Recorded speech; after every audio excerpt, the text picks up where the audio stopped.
Asmatu eta egin, ikusi zueneko etxeko nagusia, era honean hartarako arrantza batzuek eginda. Igotzen dio aurreko honekin bularrera, eta mingain zatarrarekin igurtzen naizion orpegia. Astotxarraren pisuaz, jo zuen behea etxeko jaunak. Hasi zen hau, teiadarrez morroiari, ikusi zutenean nagusia lurrean etxanda eta astoaren ostikopean banatu zuten makilaka buru handikoa eta laga zuten erdi hilik. Ipuin honek esan nahi du.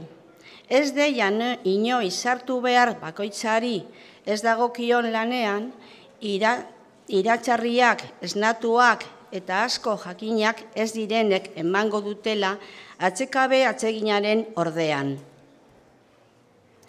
Egon bedi bakoitza bere tokian izan ez dezan nahiesa sari ordean.